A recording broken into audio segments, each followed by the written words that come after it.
Hey, ladies and gentlemen. So today we are here in Corpus Christi Church. It is the day after the storm that luckily did not hit us. Yay!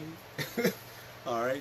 I'm, for one, am one of those people who are so glad the storm didn't hit because I did not want to spend that extra money on evacuating or going through the stuff that comes with having a storm or hurricane.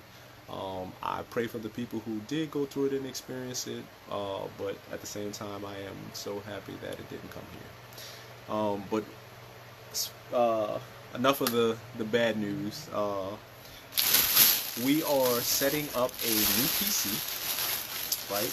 We are over here at Corpus Christi Church, and Father's PC crashed, or it kept having problems and blue screens, and we changed out some parts and did some things. I had to make a judgment call and basically say, look, it's gone. So at that point, we went ahead and we picked out a brand new Dell.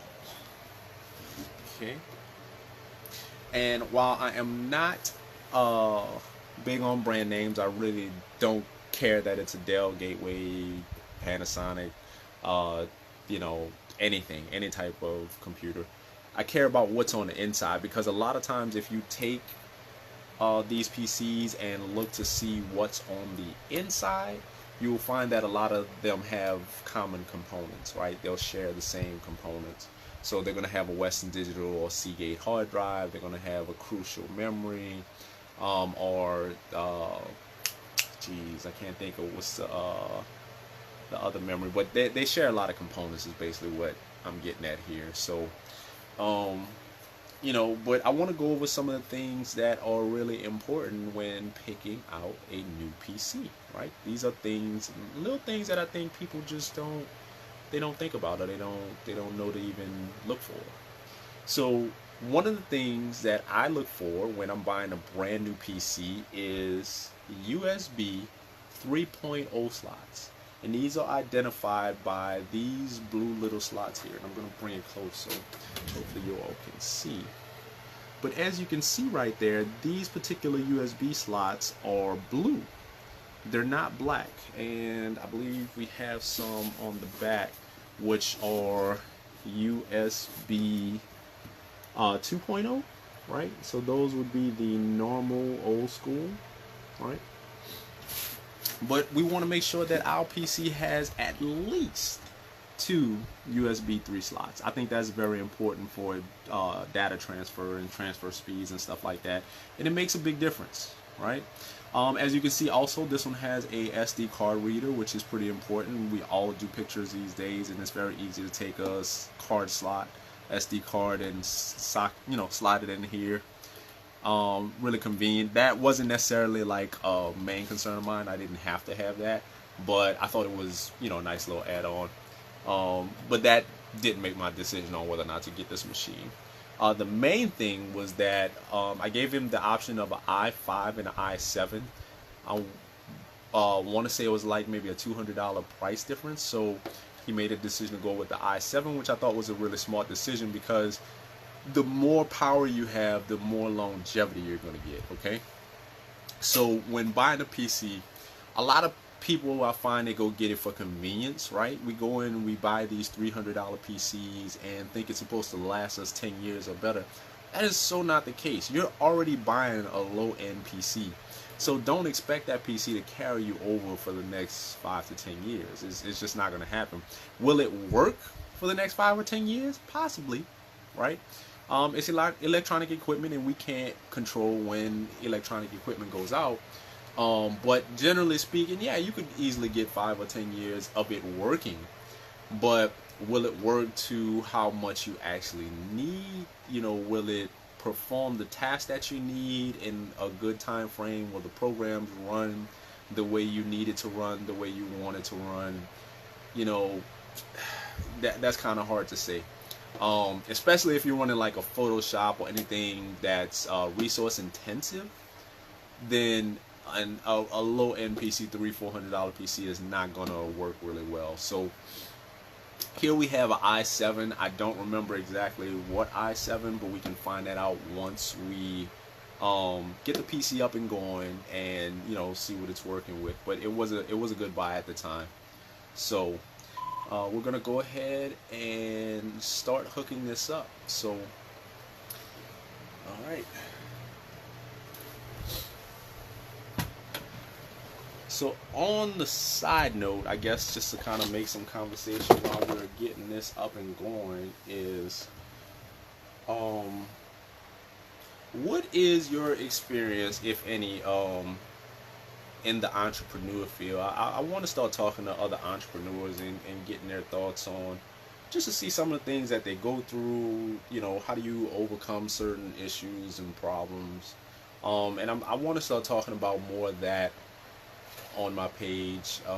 It's really a tech page, I guess, but I do want to start talking about how to overcome certain things, because I think we in our community, we don't always have solutions, at least not until a situation arises.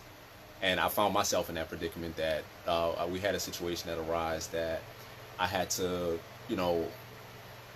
basically make a solution for, that I wouldn't have that problem again. And I want to look for more of those and be prepared for situations that can arise, that can be kind of devastating at times, emotionally and financially.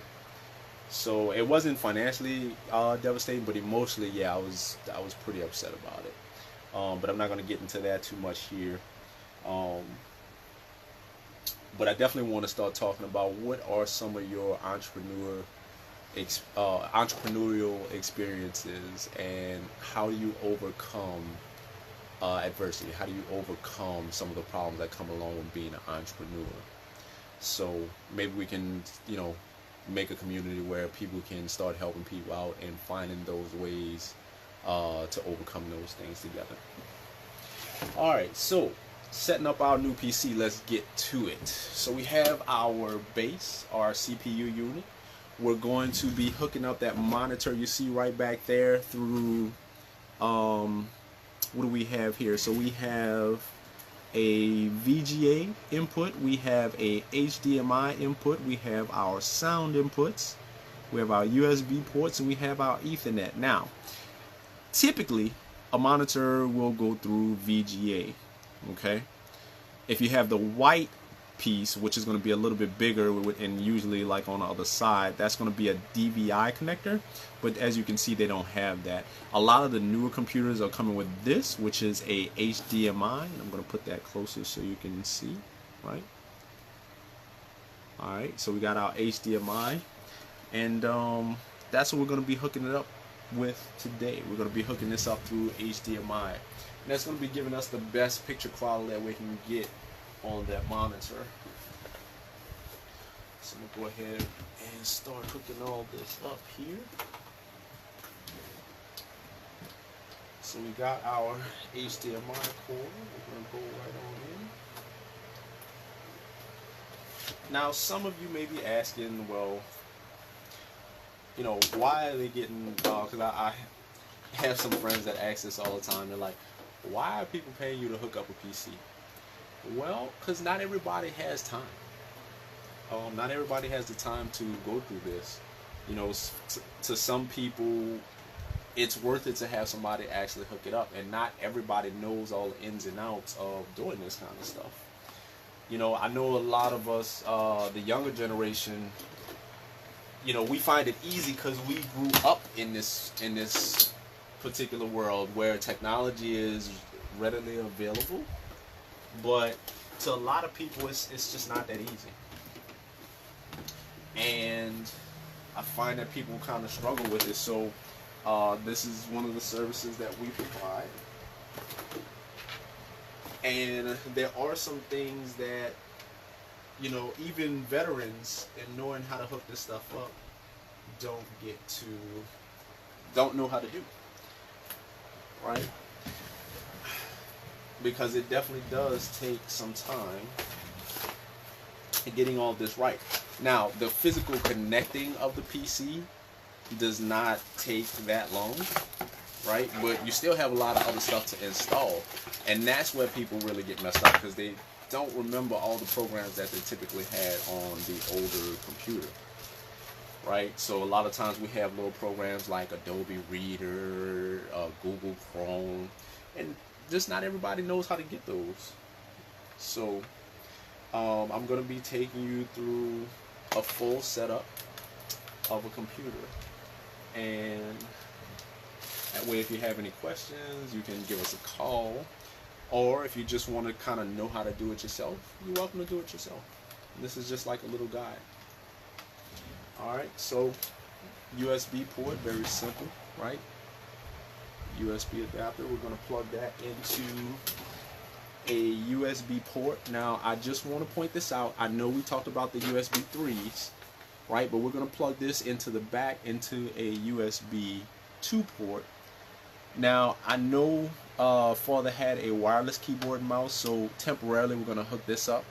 I personally like the Logitech because they have what's called unifying software. You'll notice that they have a orange star on their mice and keyboards. Do not get it if it doesn't have the orange star, because if it has the orange star, that means if you lose the dongle or something goes wrong, like if the keyboard or mouse goes bad, you can actually reprogram it, the little dongle that goes in the USB slot, to work with another keyboard or mouse. So that comes in really, really handy. And so for this, and for right now, until we get that, because I believe that's on the other PC, we're going to go ahead and plug this into the USB slot. Now, I'm not going to use the USB 3s on the front because this is a keyboard, right? This is pretty standard. We're not transferring data. We're not worried about the speed of a keyboard. The keyboard is going to work. It's like work, don't work. There's not really too much in between. So same thing with the mouse. We're not worrying about the speed of it. It's pretty much work or don't work. So we're not going to be using our USB 3s that's on the front for that. We're going to be utilizing that for things like putting a USB thumb drive, one of these, if you don't know what that is, flash drive, thumb drive, USB drive. And as you can see on the inside, this is a USB 2 that's identified by the black here. If it were blue, you would know that that's a USB 3. And you want a color match, right? So now if you plug a USB 2 into a USB 3, it will work, but it will work at the speed of a USB 2.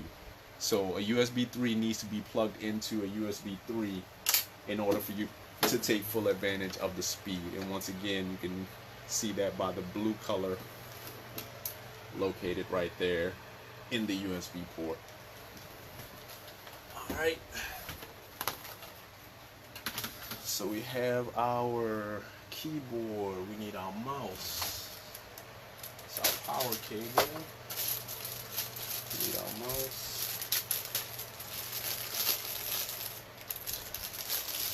Alright. And for those of you who are watching, feel free to comment or ask any questions you may have, any tech related questions. Trying to get some tech dialogue going.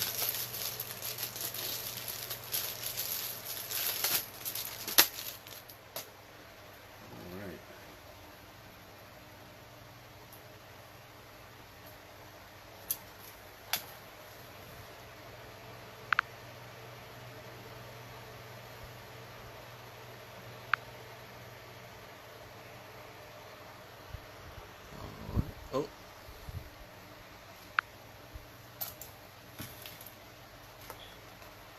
Had to do a quick little wave. How y'all doing?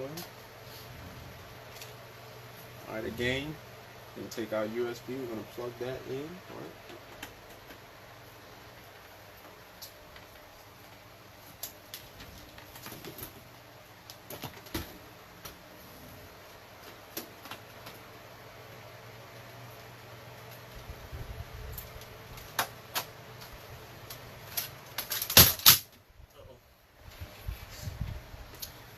So, little boo boo.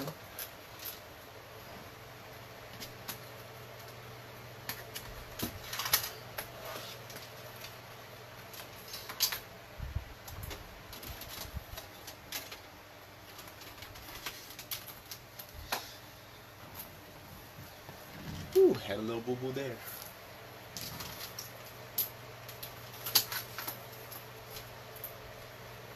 But no, that should be fine. Alright, so we have keyboard, we have mouse, and finally we need power.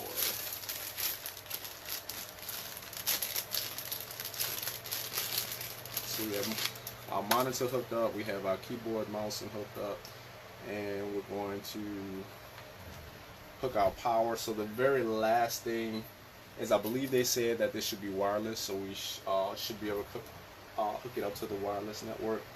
If not, we will have to get a wireless adapter and connect it to here to get it online. So that may be an issue, but I won't know until the PC is hooked up. I asked the attendant at Best Buy, they said it should have it in there, although I didn't see it on the back. But some of them have these new ones in them, so we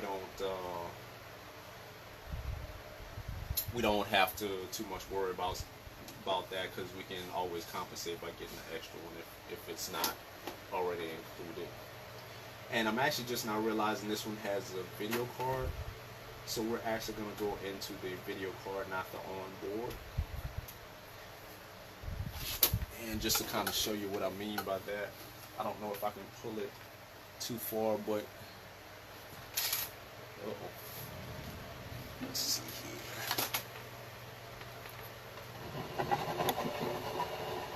Bring that just a little bit closer. So you can see here there is a HDMI there, but then there's also a video card right here. A video card will always take precedence over the onboard, so you want to come in here. So if you plugged it into this one, it may not work, right? Because this should take precedence over that. So we're gonna go into the video card, and you always want to go into the video card because that's gonna be better than the onboard anyway. So just wanted to show you guys that.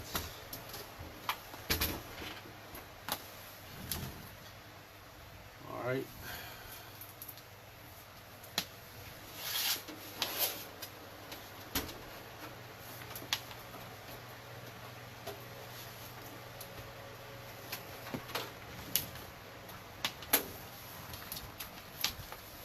And always want to make sure you have this going into a surge protector.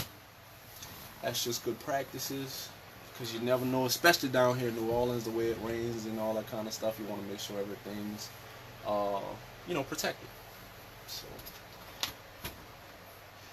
and time for the magic. Let's see, is it gonna work? And we have lights.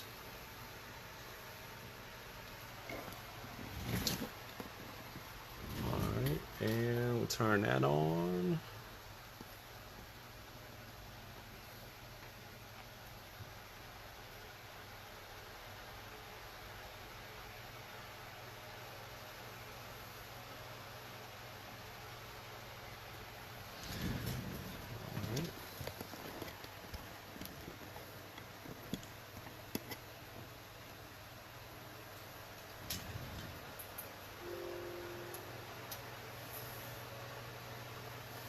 And there we go.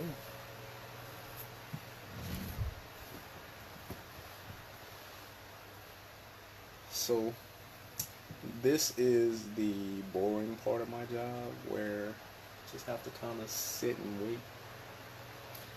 So there's a lot of this in computers, because a lot of things take time to excuse me, configure and stuff like that. So when these little times come in, you just sit, twiddle your thumbs, do what you do.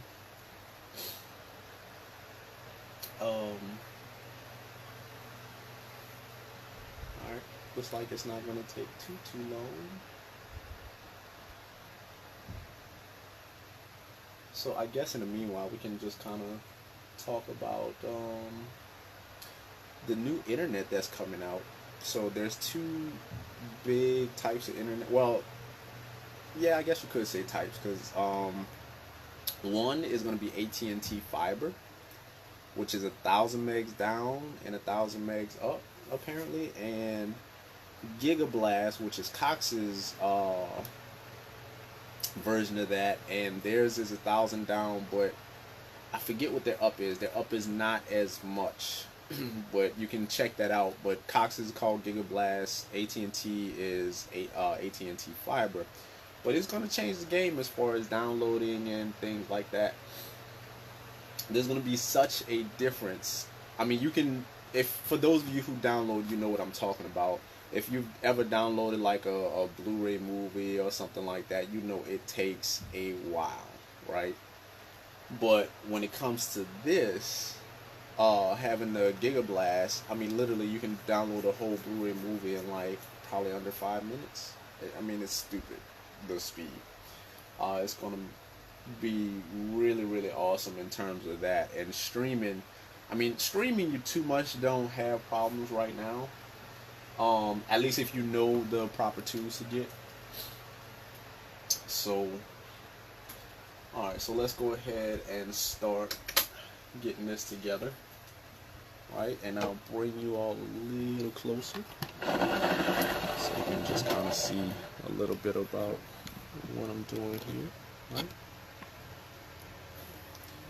Alright, so the first thing is, let's start with region. Is this right? So of course, this is pretty straightforward and obvious.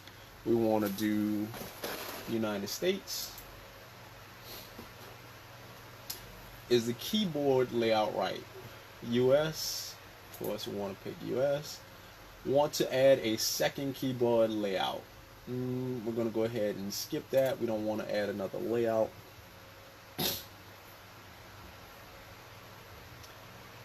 Alright, now, so the young lady was correct.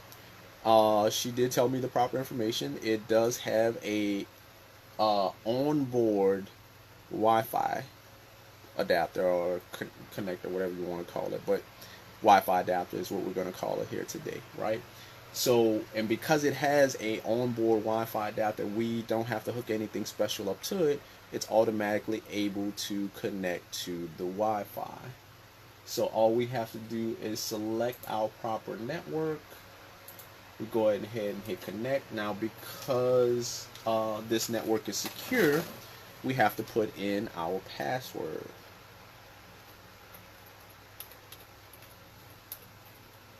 Now, of course, I'm not going to say that out loud because we don't want everybody just getting on the network.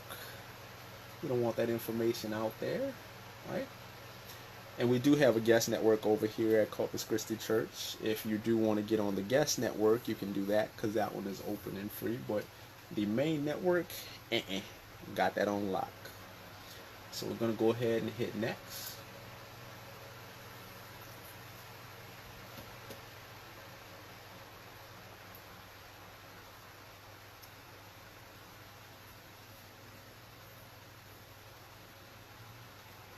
Alright, here is the license agreement. We're just going to go ahead and accept that. You have to do it. Nothing to really say about it. Alright, now this part is pretty interesting, okay? When setting up a new computer, you get asked, do you want to sign in with a Microsoft account? Okay. Now, for me, in my experience, I don't typically like the Microsoft account. I may catch a little flack for that, but I'm going to explain to you why. I've had experiences where if I didn't have access to the internet, it would not accept the password. And that was a problem because we were literally locked out of the account until we can get the machine connected to internet again. I don't know what that is. I don't know if that's a glitch. I don't have an explanation for that just yet. I will soon, but I don't have one as of right now. So therefore, I don't typically like making a online Microsoft account when first setting up a computer. Now, if the client tells me they want to do it, that's not a problem. It takes all of 5 minutes to do and set up, probably less than that. But in the initial cases, I set up an offline account because I like to be able to get in my account no matter what, offline or online. And if anybody does have any information about that can shed some light on that situation, please, by all means, share in a comment, because I'm not here to say I know everything. and information is always appreciated, right? So we're going to go ahead and select offline account. It's going to try to convince you, hey, sign in with the Microsoft account instead. I'm going to tell it, no, I don't want to. So it's saying who's going to be using this PC. So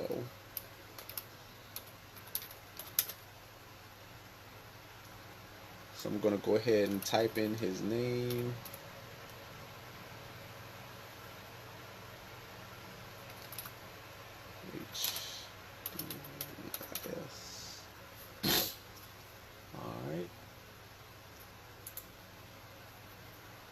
And typically when making a brand new PC, I don't set passwords just because I want the people to set the passwords, and I can usually do that at their facility. Excuse me. So I'm not going to set a password. We're going to leave this blank. If he wants to set a password on it, I think he knows enough to do it on his own, but if not, he can ask me and we'll take care of that later. Alright, next is make Cortana your personal assistant. Most people ask me to turn this off. They don't really want to deal with it. In his case, again, he can let me know if he wants to turn it on. I'm going to say no for right now. I am going to alert him to the fact that he could be using Cortana, but the fact that he had Windows 10 before and was not using it leads me to believe he's going to want to be in that same position. Alright, next you're going to have to choose privacy settings for your device. Get location-based experience on local weather directions and all that. I typically leave that on. Diagnosis, help us fix things, improve Microsoft products and services. Leave that on. Relevant ads. Anything with ads I typically like to turn off. Speech recognition, we turn that off. And tailor experience to diagnostic data, get more relevant tips and recommendations. We turn that off too, because generally our clients are going to be calling us anyway, so they're almost never going to go to the help thing. Like we've been doing this since 2009. I've never had somebody say they went to the help. What I don't want to say line, but the help database in Windows. Like I've never had anybody do that. So I'm gonna go ahead and do accept. Alright, support and protection. We're just gonna go ahead and skip this for right now. He can do this a little bit later. Support and protection, my information correct. Now, this is key. We do not want to use McAfee, right? It's gonna try to install McAfee on its own. I'm saying that because I am not a fan of McAfee, at least not their home user edition. The enterprise one is pretty sweet, but I find that the home one is kind of lacking. So McAfee is not antivirus that I would personally recommend. I'm not saying there aren't people out there that use it, but if it's for you, feel free to go ahead and try it. I just think there are some better antivirus and anti-malware programs out there. Okay, so we're gonna say we do not want to install McAfee. Alright, now it's going to go through a little bit of a process right now and take all those configuration settings. It's going to set up your profile and everything, and Windows should pop up. And what I mean by that is when you first set up a computer, a lot of people may or may not know this, but when you set up your profile, right, your documents, your pictures, your downloads, all of that stuff is contained in a folder that's called your profile. So it's going to be whatever your name is. And you can always find that profile by going to C Drive, Users, and you'll see the name of your profile in the computer. Okay.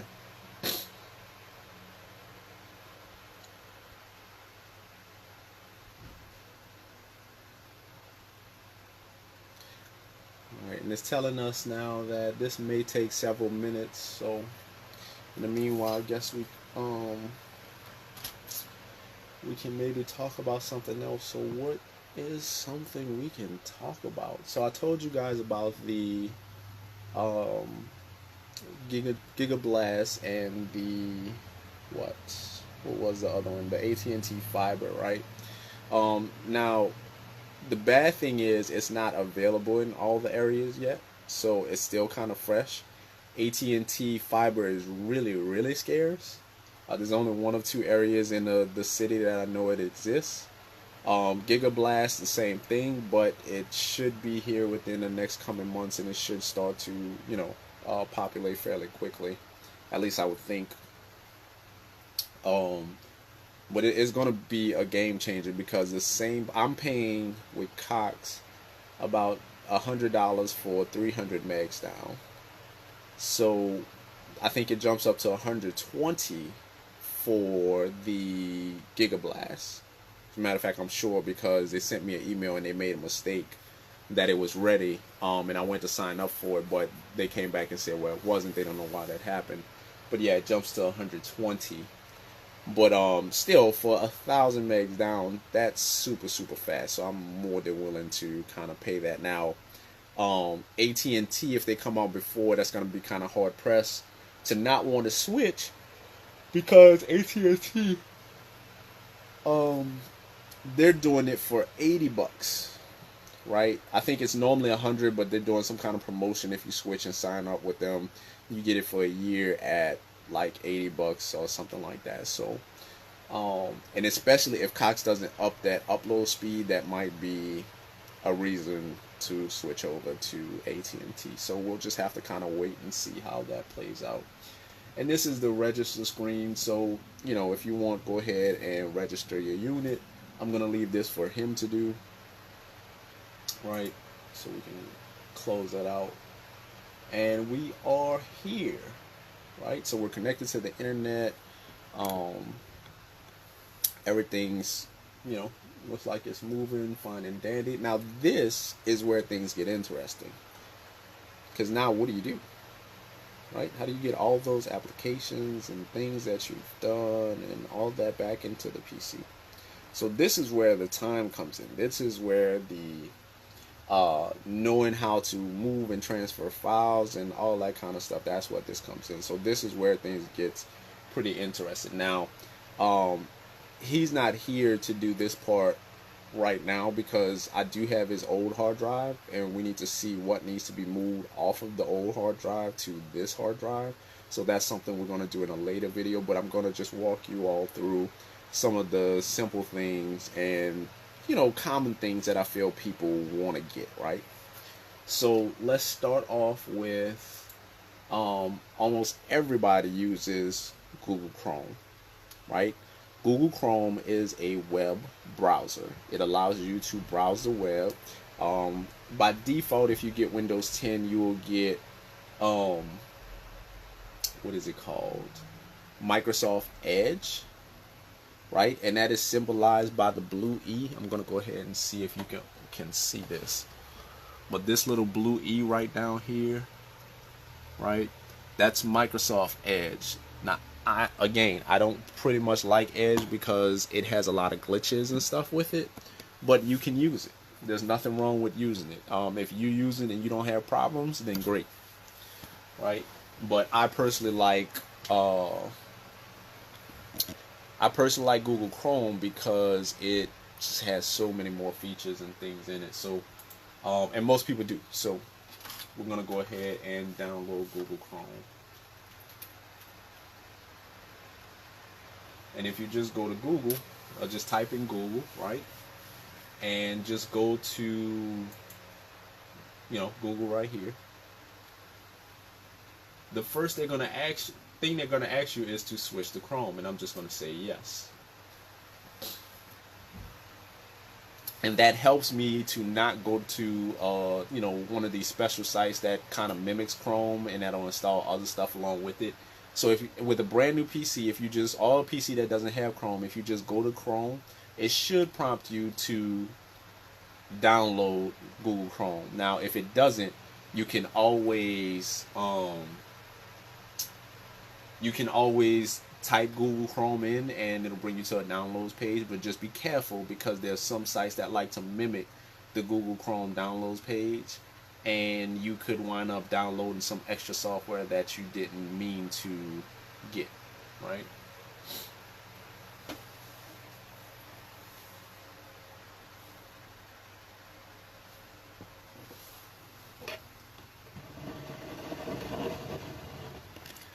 Just a little bit more room there.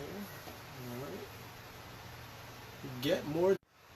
By the way, love what they did with Google Chrome. It looks so much better. I mean, it was great before, but now this thing is a beast.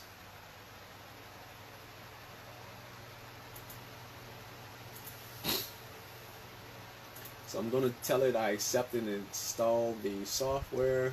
You'll notice a little bitty message window popped up at the bottom and asked me did I want to save or run. So I wanted to run the executable, and now what you'll see is downloading the Google Chrome information here.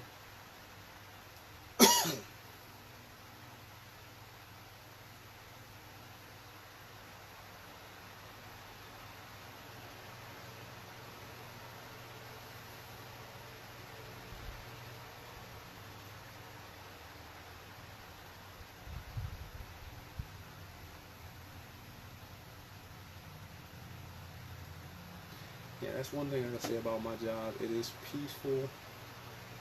I get to travel, and you know, it's not much stress. It's really not much stress. The only stress comes in when you got a problem that's really a pain in the butt to fix. But I don't get those too often.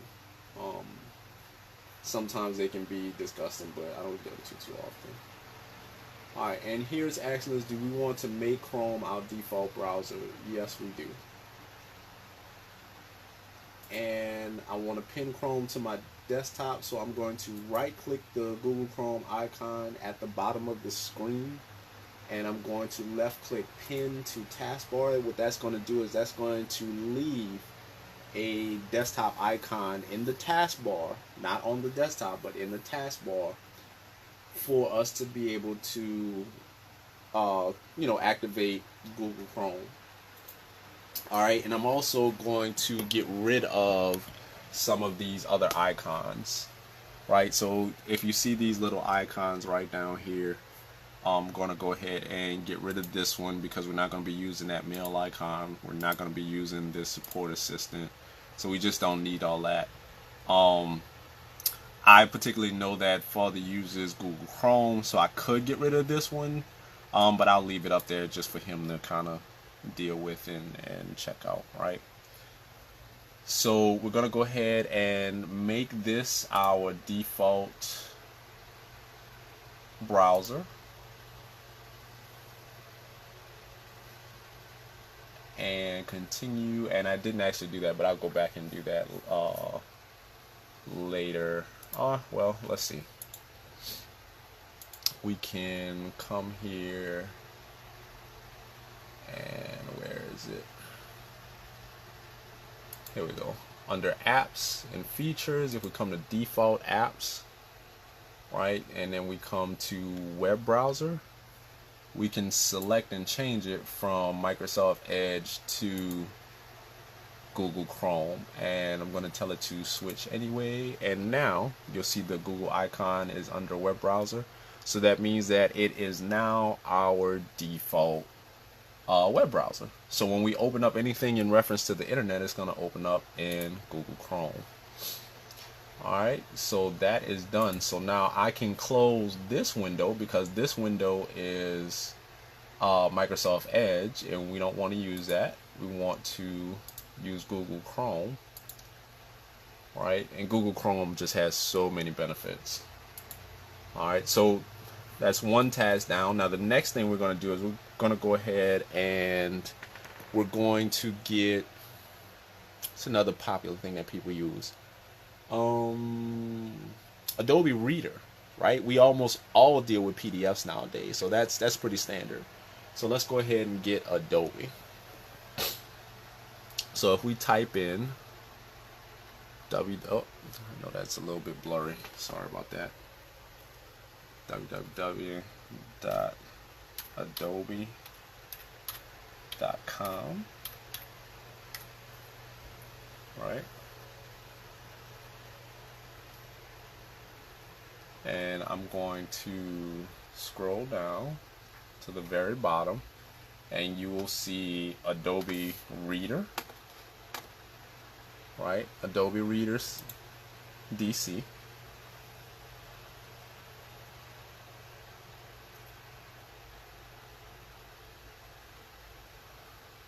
And again, I just want to point out, this is where you need to be careful about installing stuff, because if you didn't pay attention, right here you can see where they try to install this extra stuff for McAfee on this machine, right? But we don't want that. That's not going to be our virus protection. So we want to uncheck those options. And we do want to install the Acrobat Chrome extension, so we can leave that check. But we don't want the McAfee option, so we're going to go ahead and click install now. Uh-oh. Sorry, I saw it was getting a little bit fuzzy there. Alright, so now it's just going to kind of walk through its little process, and you can see down here that our executable has popped up. So we're going to click that. Alright, it's asking us, do we want to allow? We want to say yes. And our download has begun.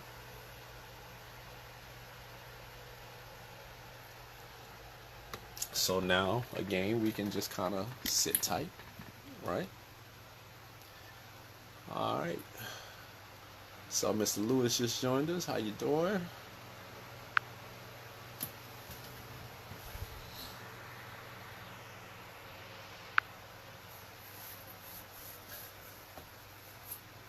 Alright, and again, y'all, if y'all have any technical questions, feel free. This is the time to get your questions answered. It doesn't have to be on this particular topic, but for those of you... Oh, disconnected for a second there. But yeah, if you have any kind of technical questions, feel free to go ahead and ask. Or if you have a technical topic you maybe want to discuss. Because my goal going forth is going to be to start a community, or I guess a group, where we can bounce around technical ideas and the technical expectations of a business, right? Because there's a lot of things that people just don't know. You know, from what programs they could be using to, you know, how to, there's so much. You know, simple things like business cards, I find that a lot of people, at least down here, they don't have, you know. So how do you get your business cards? How do you design your business cards? Flyers, websites. There's a lot of things that you have to worry about in business. And although we can take care of those things and we would love to, you know, I think there also needs to be a discussion about how you can go about doing some of these things for yourself if that's what you want to do. Remember, It's Me is here to educate and help people learn. And don't get me wrong, if you don't want to do it, hey, we welcome you as far as having us doing it for you. But if you do want to learn and you do want to know about this stuff, we also are willing to teach. So, alright, so our download has finished. And we're going to tell it to launch Adobe Acrobat just to kind of make sure that it comes up and we don't have any problems. So that's looking pretty good. Alright. Make Adobe Acrobat Reader my default PDF application. Yes. So what we just did was basically tell it we wanted this to be our default PDF application.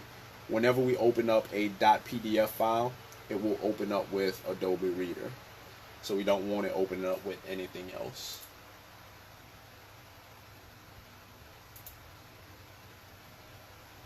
And just so you can see what I'm doing here. Alright. I'm telling it, so it's associated with Microsoft Edge right now. I'm going to tell it to open up with Adobe Reader and say okay. And you're going to see this little icon change from that E to the Adobe sign. And apply. Well, it didn't change, but if we had a PDF on here now, it would definitely open up with the Adobe sign.